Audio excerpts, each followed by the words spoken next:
The last few minutes I've been pondering a story that Abdu'l-Baha told that some of you will be familiar with. There was a gathering of wise people, and there was a newcomer that wanted to join the gathering. And the chairman of the wise ones put a glass on the table and poured it full of water right to the top, indicating to this newcomer that there was no place for him. But the newcomer spotted a small feather, picked it up, and floated it on top of the water without spilling anything. That's my challenge tonight.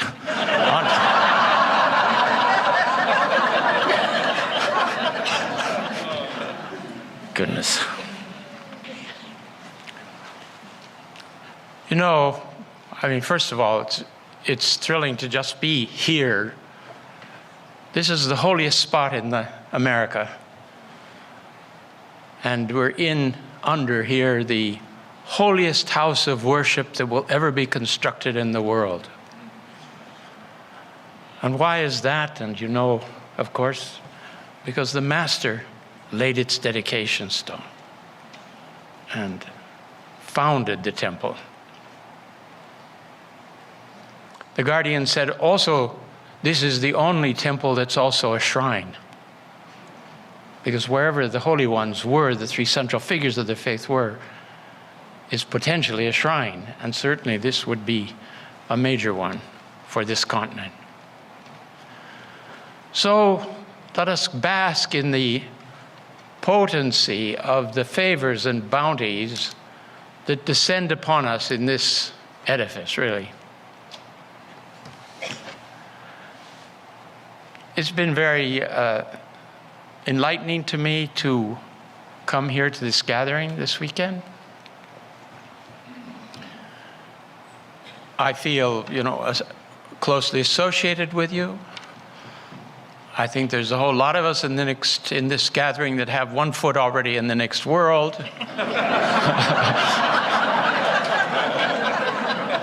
And I hope to be able to call you to reflection about what should be the last of our gasping efforts, so to speak.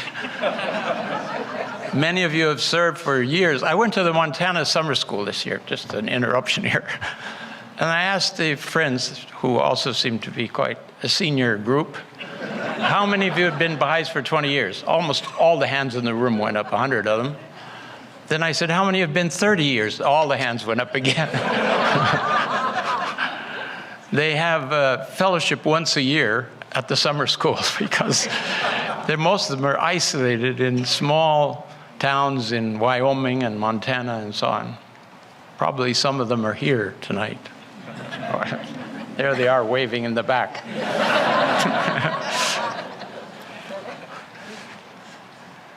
Friends, I know the House of Justice is longing for a wave of teaching. We have the plans, we have our collective tasks set before us. We have agencies, we have appointees who are able to tell us all about that. In moving around in the country and in other countries as well, I find that it's helpful for all of us to recall that we have two kinds of responsibilities in the cause. We have individual responsibilities and we have collective responsibilities. And I tend to see, traveling around, that some of the friends are trying to derive what they should be deriving from their individual responsibilities from the collective responsibilities.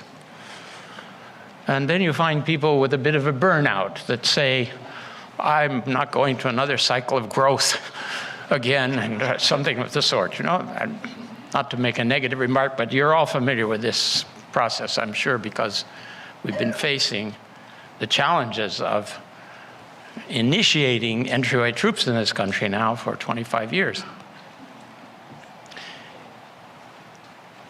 Over and above our collective responsibilities, which derive from the Lesser Covenant and from the House of Justice, describing the stages that are unfolding in the process of the carrying out of the divine plan,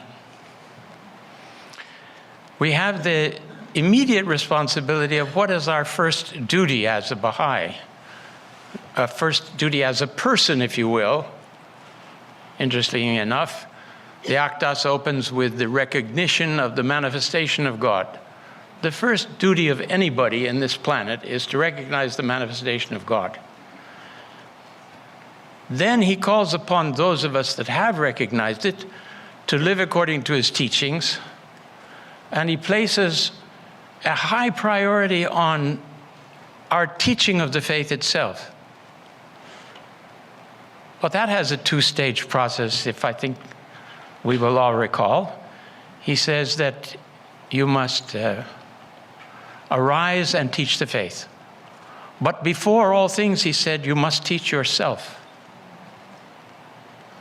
You must teach yourself the content of the revelation, the meaning of the revelation. You must draw close to Baha'u'llah.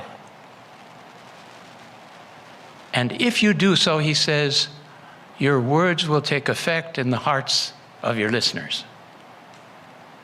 Otherwise, he said, there will be no effect whatever. He says, it's not a direct quote, but there's several tablets where he says exactly that. It calls us to a certain earnestness of reflection about ourselves and our relationship with the writings. And I want to lead us through a few passages from the text that maybe suggest to us how can we quicken this process in ourselves. How can we arrive at, let's say, a fresh stage of excitement about propagating the cause leading up to this bicentenary of the birth of the Bab that the House has indicated is a period when we should be accelerating everything. I mean, they've asked for, Herculean efforts. Abdu'l-Baha trumps that. Sorry to use that verb. In the sense in the divine plan where he tells us that you must increase your efforts 1,000-fold. Now, that sounds more like something that goes with the passage of a gnat can become an eagle and a drop can become an ocean. I mean, this is a 1,000-fold increase. This is beyond our capacity unless we become willing elements for the transformation that he promises will take place if we arise and propagate the cause and teach the cause. Now, in our collective activity, we have organized times and things to do, but our individual responsibility comes from the divine plan and from the will and testament of Abdu'l-Baha.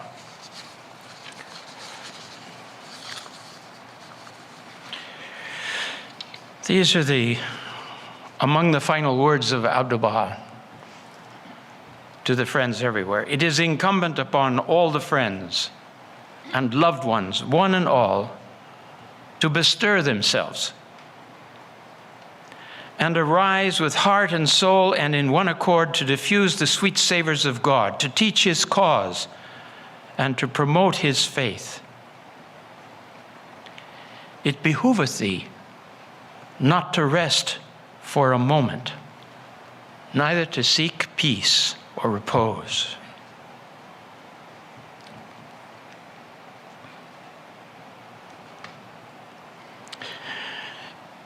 In a tablet that supplements this thought, he says, when the friends do not endeavor to spread the message, they fail to remember God befittingly and will not witness the tokens of assistance and confirmation from the Abha kingdom, nor comprehend the divine mysteries.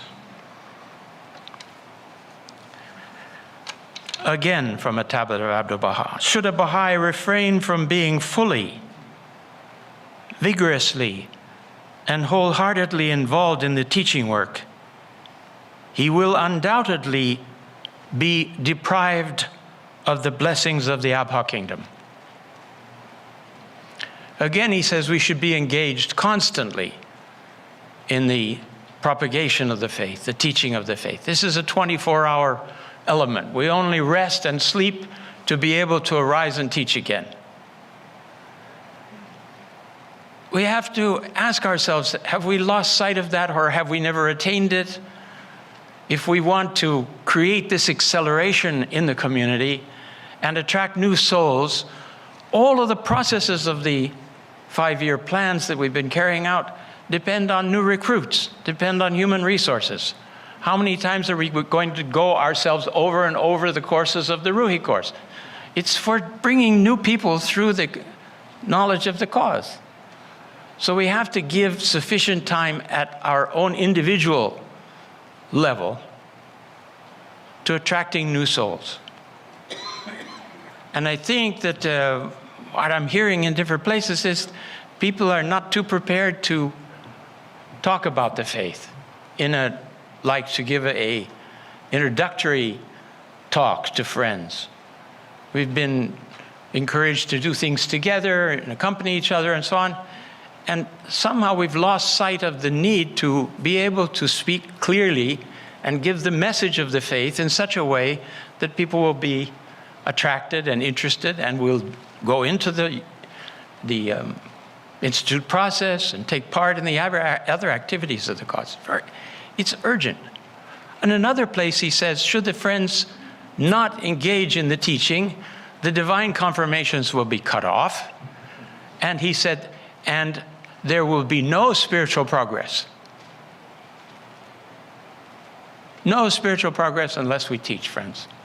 As soon as you stop teaching, the angels are busy with something else. The concourse, he promises this. The concourse is all lined up. Shoghi Effendi says that the bounties of the kingdom have not been drawn on sufficiently. He said this in the last years of his life. He said, so it's under pressure. So you don't have to do a lot of movement before you get this bolt of assistance, divine assistance. And you have to trust. If we put our trust in him, he says, then we will be able to go forward with the teaching work. Now I noticed he says that, the pattern of Abdu'l-Baha told Anis Rideout. It's an old story where one of the early friends in his time asked Abdu'l-Baha how she could better her teaching work, how she could improve her teaching work. Interestingly enough, he said that in order to improve your teaching work, you must live the life. Live the life. Live the life. It's 3 times. In order to live the life, he says, you have to acquire thirst for spirituality. Thirst for spirituality, he says, comes from study of the writings on immortality, on life after death. Because that's the thing that sets us wondering what's going to happen to us after we pass away. And we're supposed to obey the teaching in order that we go to the next side feeling able to survive there, so to speak. If the teaching work is the source of divine confirmations, is the source of our receiving the bounty of the Holy Spirit, which is what develops and makes our soul grow, it nourishes our soul, so to speak. If we don't receive that, we don't grow spiritually. We may grow in activity, but that's not the same thing. God will surely bless us and reward us for all our efforts. But the divine confirmations, this power of the kingdom which accompanies the teaching of the faith, is central. Now, yes, we want the cause to grow. But Abdu'l-Baha says, without some prospect of gain, the self-interest is so seated in man that he won't make a move.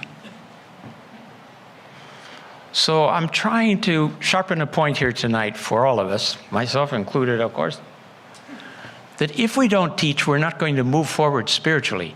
And then when Abdu'l-Baha says it's the greatest gift of God, he says that because it's essential for our spiritual well-being and our condition in the world to come. And the teacher gets a whole lot more out of it than the recipient of the message. Because the teacher is engaged in begging the confirmation of the kingdom. He's engaged in communion with Baha'u'llah. He's trying to radiate the light of the divinity that comes from Baha'u'llah to his soul, to seekers. In a gentle way, no proselytization, but let us examine this together. Or were you aware that this is the case? And learning the proofs of the reality of God and the meaning of the divinity of the manifestation and the wisdom of all of these new principles that have been brought, which Baha'u'llah has brought, and Abdu'l-Baha says are unique to this day. Just an example of the equality of men and women. It's taken for granted now. This was not the case. No religion of the past has said men and women were equal. No. Some of them say half the soul. Woman has half the soul of a man. Baha'u'llah has brought this as a new principle.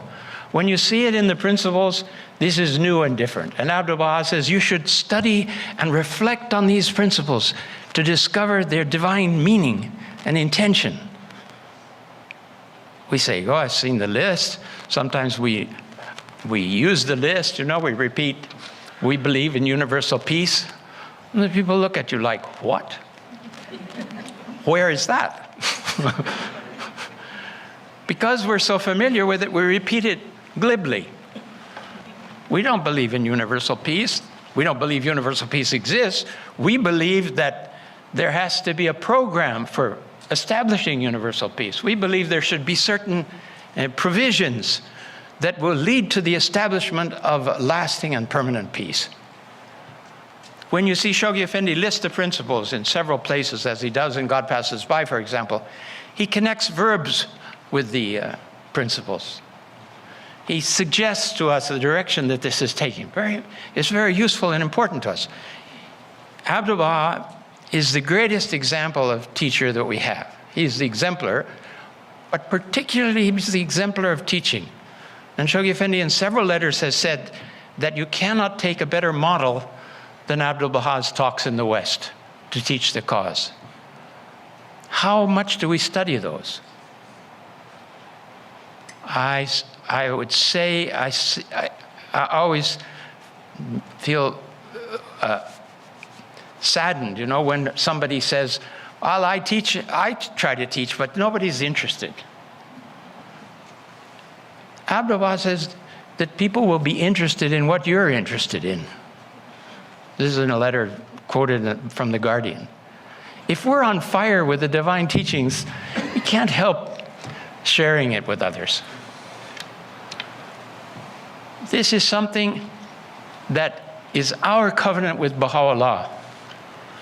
And that's the covenant that makes us then obey the lesser covenant of the administration, of the guidance of the Universal House of Justice. It's all tucked together. But we need to bring that kind of devotion and earnestness as individuals in our daily life, seeking for waiting souls, as the Guardian suggested we do. There are those elements in the population who are ready.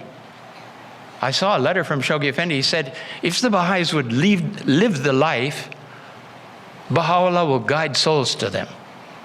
Wow, that's a whole lot easier than going door to door. Or is it? Because living the life is such a challenge to us, really.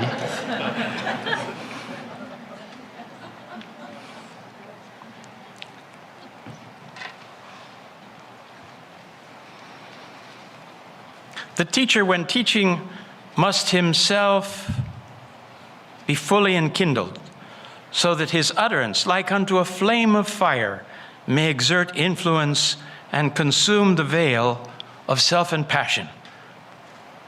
Otherwise, his teaching will have no effect.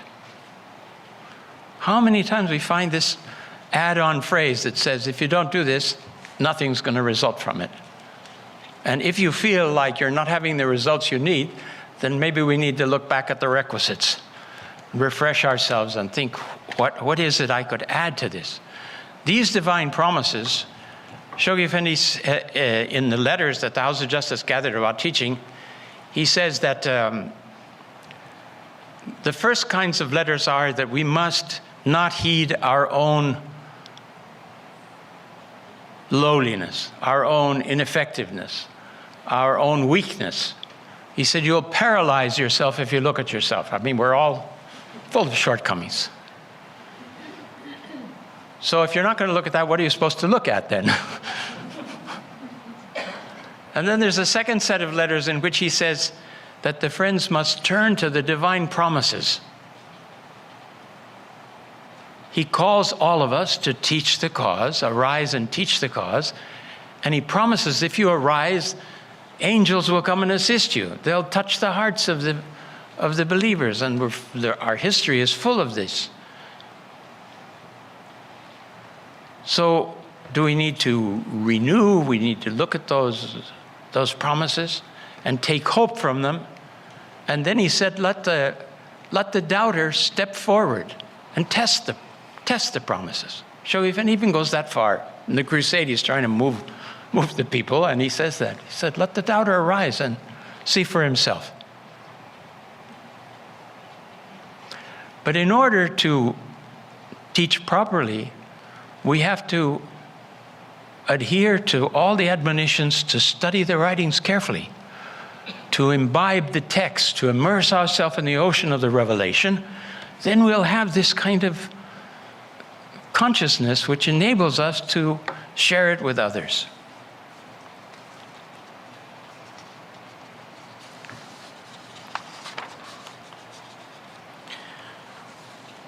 In the Tablets of the Divine Plan, Abdu'l-Baha addressing the American believers, and I think it's time we reflect again on how we might be the forefront of a surge of teaching in the world, all over the world.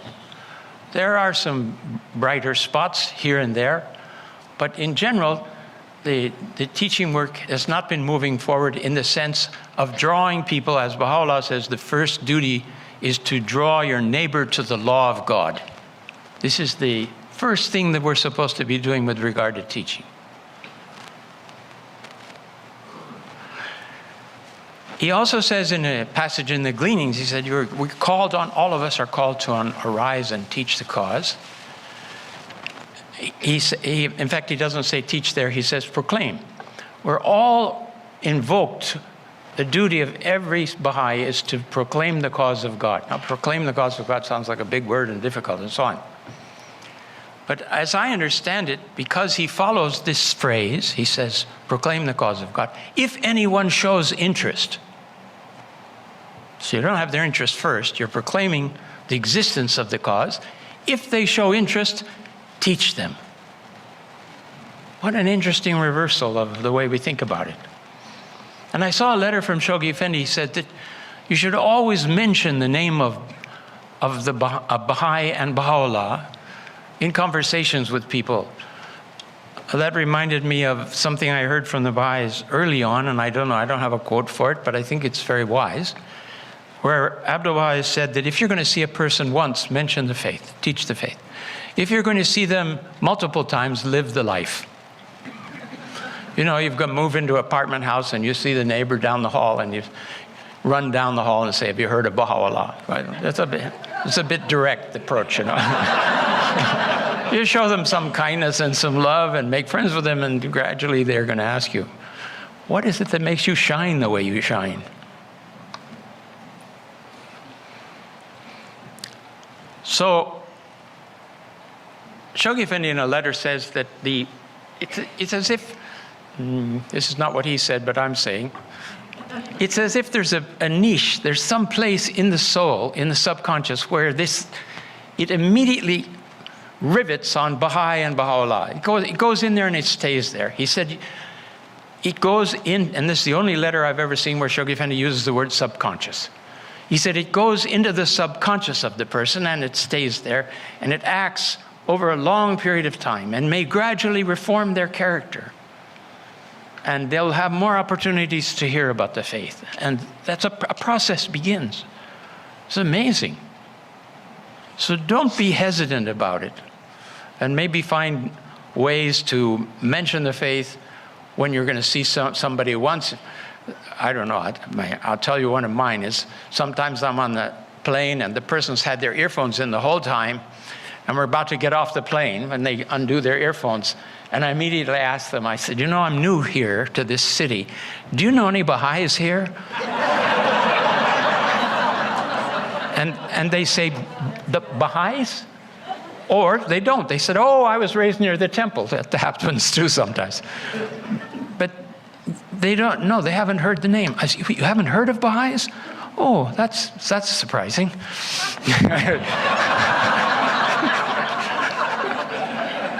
Something that piques their curiosity, I also have a card with my name, and I'm talking about my art, so I'll give them a card, and on the back, I'll point out that this Baha'i.org is that's a very interesting, you should probably know something about that. Thank you very much. Again, how do we have that in our mind all the time? Standing in a line in the grocery store, all the possibilities we have. But remembering the magic of this name, Baha'i. We know that the nature of our teaching is to comply with the tablets of the divine plan. And I'll go now to that quotation that I was mentioning. O ye kind friends, uplift your magnanimity and soar high toward the apex of heaven, so that your blessed hearts may become illumined more and more, day by day, through the rays of the Sun of Reality. That is His Holiness Baha'u'llah.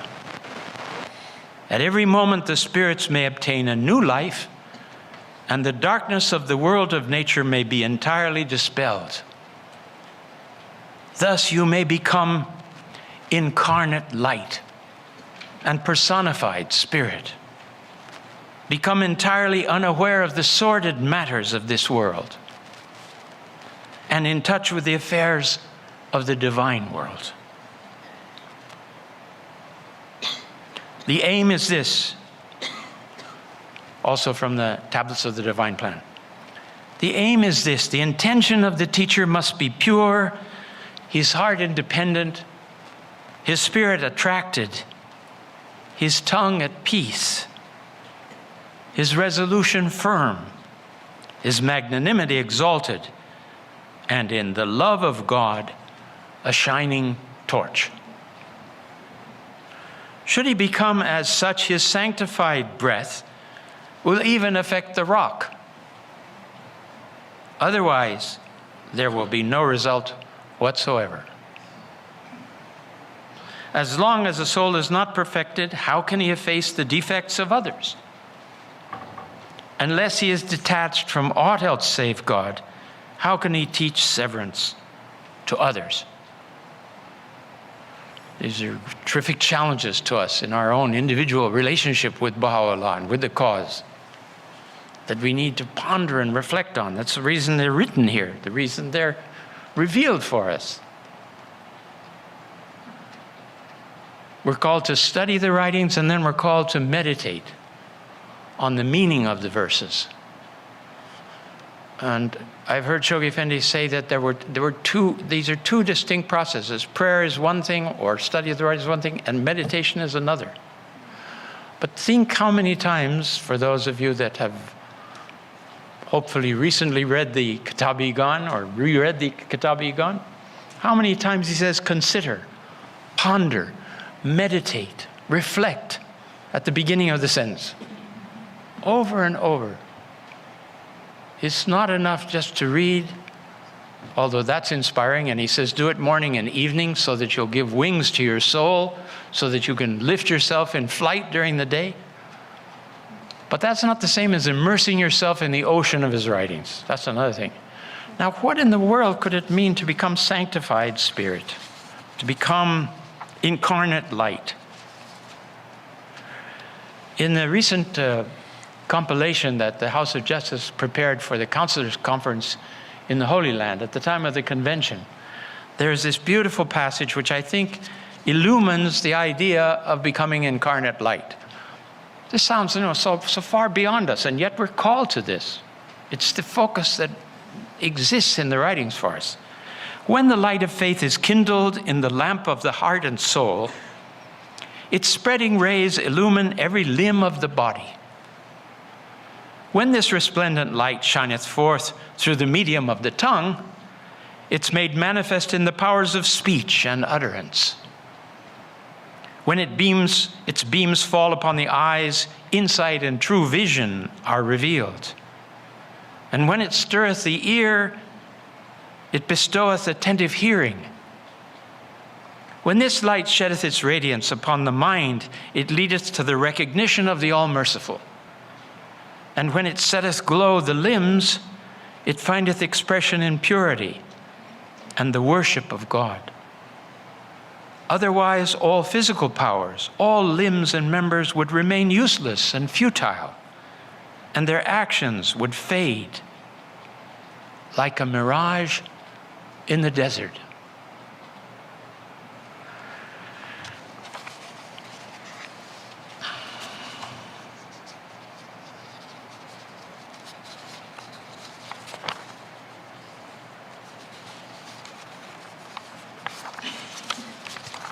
I'm after something here. Let's see if I can find it.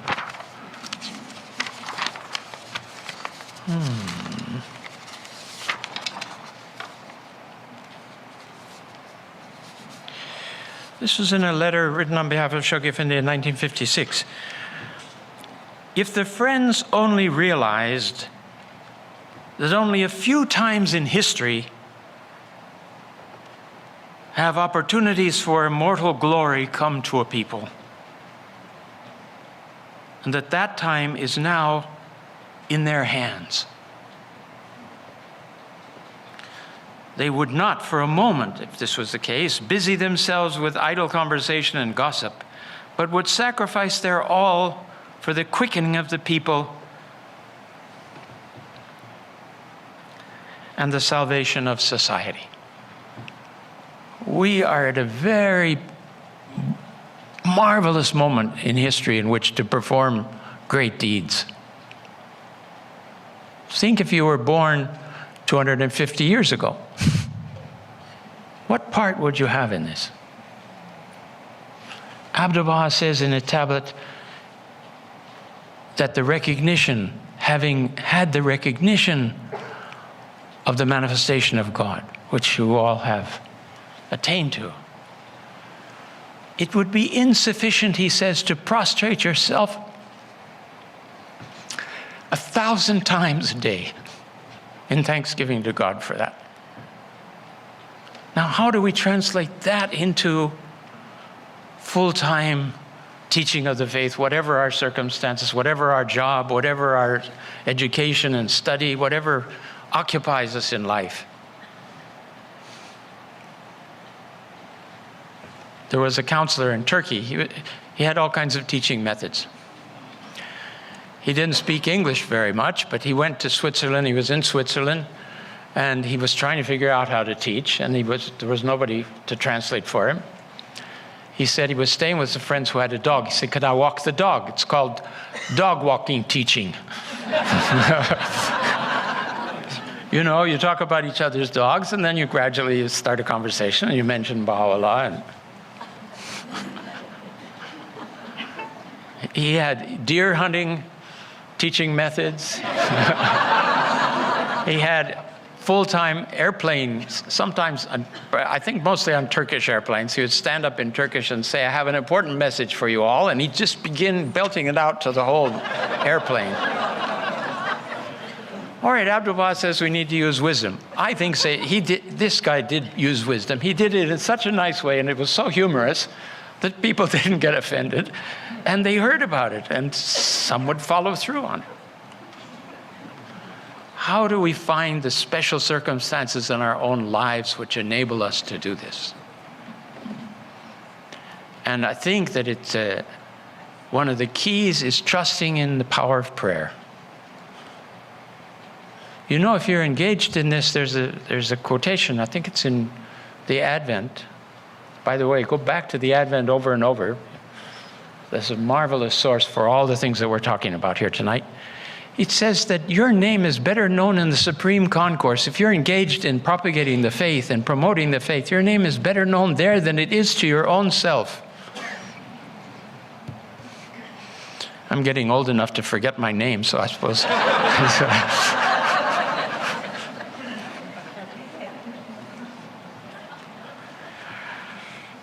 Here's an admonition, a scary one. It's also very important to hold study classes and go deep in the teachings. A great harm is done by starting to teach without being firmly grounded in the literature. Little knowledge is dangerous, fully applies to the teaching work. The friend should read the writings and be able to quote from the tablets when discussing subjects pertaining to the faith. Now, God judges us all according to our talents and our capacities. That's true. But have we made the effort to do that? Have we earnestly engaged in reading the literature of the cause? There are 2 or 3 letters I saw of Shoghi Effendi about 3 years ago, in which he's addressing new believers. He says that the Guardian sincerely hopes you will use your leisure time to deepen and read the words of Baha'u'llah, the teachings of Baha'u'llah. In one of these letters, he said he hopes you will find a couple hours a day to do this. Friends, when have any of us studied the Word of God a couple hours a day, ever in our lives?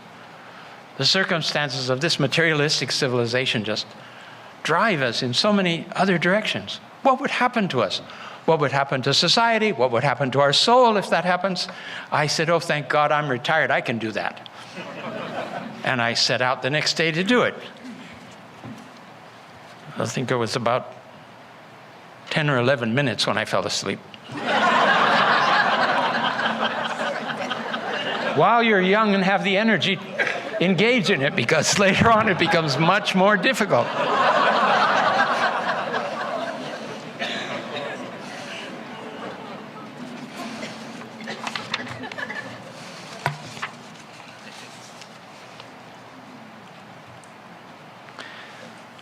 What does it mean if it says we'll be deprived of the blessings of the Abha kingdom? We will not grow spiritually. The Holy Spirit is what makes us grow spiritually. The manifestation of God appears because human beings are not good in themselves. I know that sounds very heavy in the political correctness of the day we live in, but it's pretty clear. Baha'u'llah says in the Gleanings, he said, all good comes from God, and all evil comes from your own selves. God doesn't produce any evil. All the evil in the world is coming from us. And no good comes from us unless we turn to God. We can't produce it ourselves. And if we do, it's an ego trip. It's a kind of, I want to look good in society, so I do all kinds of wonderful philanthropic things and make you feel good about me. God forbid if we knew what they do at night in the dark, you know, that's the other side of that coin. God forbid if he knew what we do alone in the dark. That's another question. We have to examine ourselves and look at this and ask for the mercy of God and his assistance to us.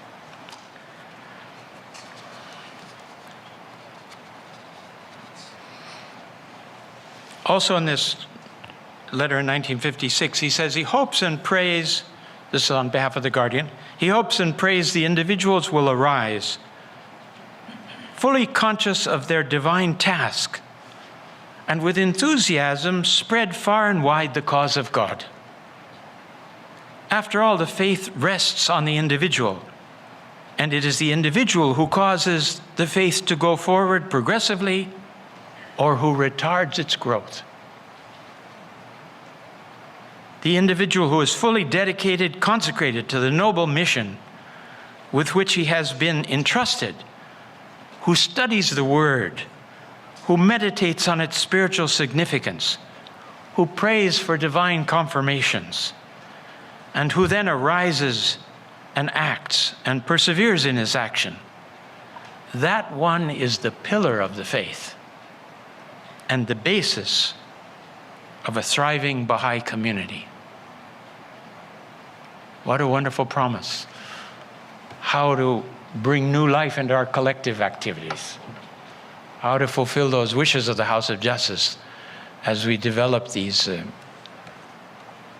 core activities of local Baha'i communities, which is a terrific thing that the House initiated back in the 90s. This is transformation in the nature of Baha'i. We had no identity of a Baha'i community. We had 19-day feast. You bring people to the cause, they hear about the cause. They said, well, do you have some activities? Well, we have these meetings we have there. We have feasts, yes, but it's forbidden for you to go to them. That was very helpful for people there.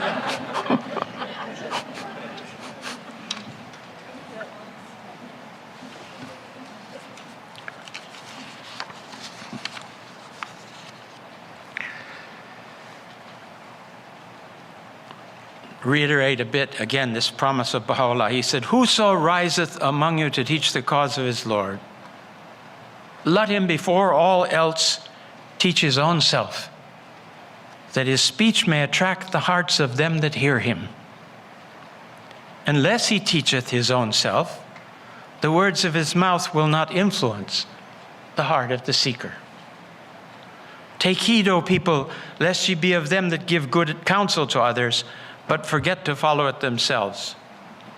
The words of such as these, and beyond the words, the realities of all things, and beyond these realities, the angels that are nigh unto God, bring against them the accusation of falsehood."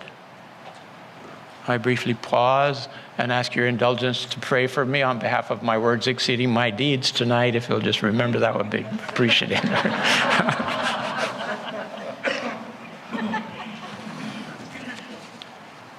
What a promise, but what an admonition at the same time.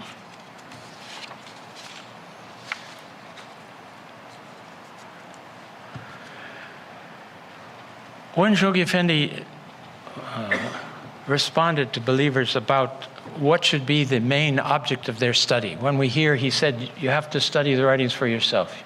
What are the writings that he most mentioned? And of course, these are timed in a period when he hadn't added more things to them, so we can add a few extra ones. But he said the Kitab-i-Igan particularly, and some answered questions. And the Dawnbreakers, which he took his good time to edit for us in such a way, because he said it will be the source of inspiration that will move the divine plan forward. He connected it.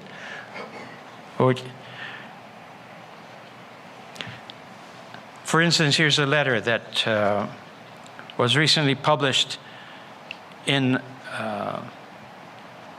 a book of some of Ali Nakhjavani's talks. He had permission to publish this, and it's from Shoghi Effendi from the 8th of June, 1933.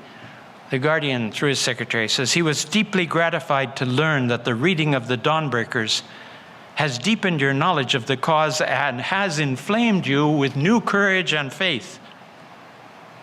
The tale of these immortal heroes of God, so well narrated by the powerful pen of Nabil, is indeed stimulating and spiritually uplifting.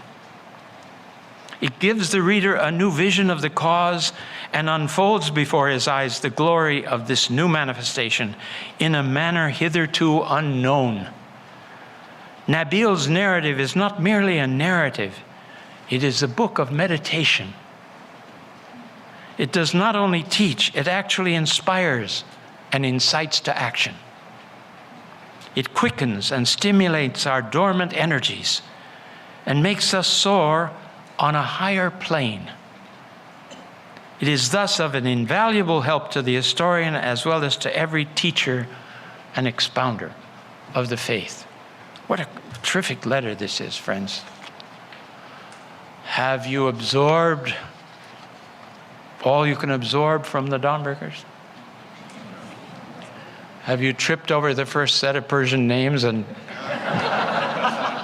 I know I read it the first time, you just skip the names. But then it can be very confusing. You don't know who's doing what, you know. So you got to put the effort in, the time in to make yourself a list of characters and add notes to that. It requires some study. And Shoghi Effendi recommended it especially to the youth. They should learn episodes from it and be able to repeat these episodes in the gatherings of their friends. We've kind of lost track with that. I think you'd find that the youth activities, the youth animators and so on would be greatly stimulated. And the House of Justice has called to mind the heroes of the Bob's period in recent messages. Where else would we learn about them if we didn't return to the Domburgers? Now, there may be some people, I know there have been, who discourage Domburgers classes. That's not part of the plan. All right, that's the collective side. On the individual side, you've got the mandate here from the Guardian to read it yourself for yourself, or the small friends or your family or whoever it might be. This last year, how are you doing with time here? Okay. This last year, I put together a small compilation about steps to success in Baha'i service. The Guardian was stressing these points the last 2 years of his ministry before he passed away. Here's a sample. You'll see what the importance of it is because it's 4 steps. These 4 steps are repeated over and over. Success will crown the efforts of the friends on the home front when they meditate on the teachings, pray fervently for divine confirmations for their work, study the teachings so that they may carry their spirit to the seeker, and then act, and above all, persevere in action. When these steps are followed and the teaching work carried out sacrificially and with devoted enthusiasm, the faith will spread rapidly. Promise of the Guardian. Again, he said, the keynote of success in the teaching field is study of the word, prayer, meditation, and then action. Above all, perseverance in action. When these steps are followed, in the realm of self-sacrifice, success will be achieved. Now, one of the letters of the Guardian, he outlined the main forms of sacrifice that we face in the cause. He calls us to. The first one is financial sacrifice. You're all engaged in that this weekend and thinking about that subject. The second one is more surprising. But you immediately will identify with it, and that is the sacrifice of one's time. Finding time out of our life that we want for other things, sacrificing that to give the time to the cause and to its activities and to everything we need to do for the faith. And the third one is even stronger. He said it's the sacrifice of your person. Your concept of who you are, where you want to go in the world, and so on, and you modify that. You give up some of that to give it to the cause. Now, basically, whatever we have in us is not going to be much use in the next world, unless it's coming as a reward from the teaching work, from the treasures and divine mysteries that we accrue to or attract to ourselves if we engage in this thing all the time.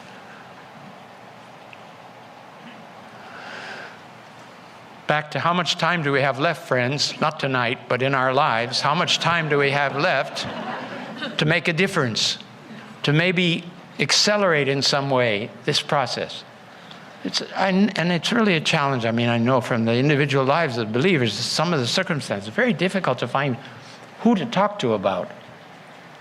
But it's not difficult for Baha'u'llah. Somehow, Mr. Sears, the hand of the cause, he used to say, well, I wanted to tell you one thing he used to say a lot. And then I'll get to this one. He would say, friends, if you don't feel as close to God as you used to, who moved? That's such a useful one for all of us. Now he said, arise in the morning and commune with Baha'u'llah and beg him to guide you to waiting souls. And then he had a little rider on the end of it. He said, and beg him to help you to recognize them when you meet them. Because sometimes we don't think this is the best one for the faith. You know? No, we're looking for waiting souls, any soul.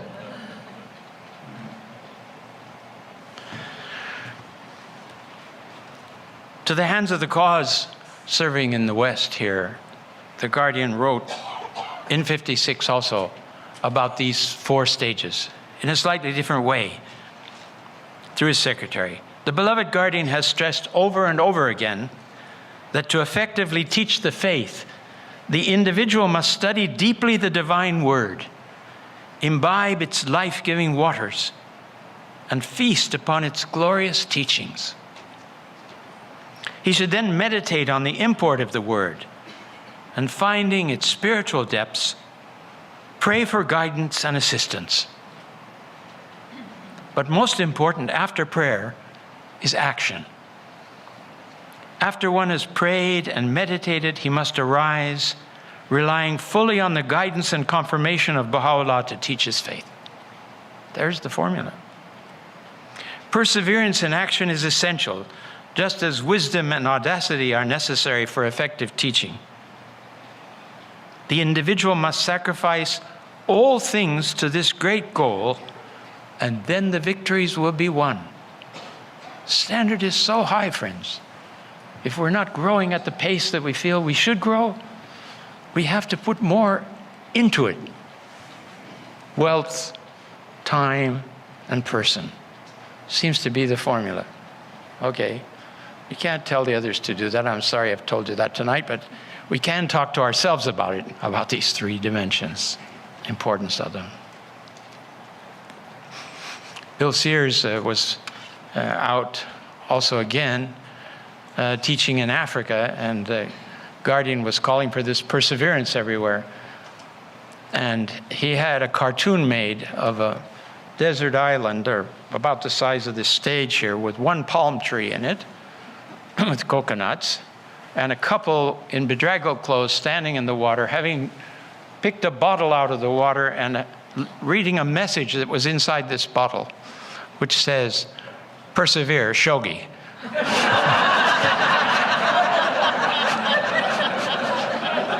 It eventually made its way to the Guardian, and they said he had a good laugh about it too. But the people would write him and say, "Joey Effendi, I'm here, I came to the goal, but I've lost my job, so I'm having to return." Change your job. Don't let the virgin goals fall back into virginity, he said. Okay, interesting concept.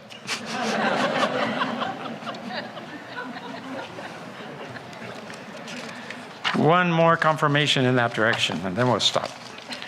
When a person becomes a Baha'i, actually what takes place is that the seed of the Spirit starts to grow in the human soul. Letter from the Guardian. The seed of the Spirit grows in the human soul. And we got 2 things going on. The soul, everybody's got a soul, but the Spirit is potentially there. This gift of knowledge of divinity that's placed in every human reality has a time when it awakens. This seed must be watered by the outpourings of the Holy Spirit. In another place he says the Holy Spirit is in the manifestation of God while he's here and in his words and everything he says. Afterwards, the Holy Spirit is incarnate in the words, the verses of God. That's where we get it. So we have the obligatory prayers and we have the prayers for the fast. That's where we commune. That's where we draw the boundaries of the Spirit, so to speak. These gifts of the Spirit are received through prayer, meditation, study of the holy utterances, and service to the cause of God. If you look at the compilation on the power of divine assistance, where he tells you to ignore your shortcomings and your weaknesses, don't focus on those because they'll paralyze you. Someone pointed out to me that God is the ever-forgiving, all-forgiving, most forgiving. I think you'd have a hard time thinking up something to do that he couldn't forgive. Don't work too hard on it, but The point is, if you have something in your past and you're trying to get over it, let God be God, and don't you try to be God and say, well, if I were God, I wouldn't forgive that, so I can't teach the faith, or I can't do this. We give ourselves excuses, you know. I'm not as pretty as I used to be, or I have no wealth to spend on teaching, or I have no time, I'm busy with my grandchildren. Well, it's fair enough. But we have to find time for all of it. He calls it to us. Let us beseech Baha'u'llah in this blessed structure to give us new energy, new vision, new life. And let us prepare it all so that we can place it at the threshold of Baha'u'llah the next time we visit. Thank you so much.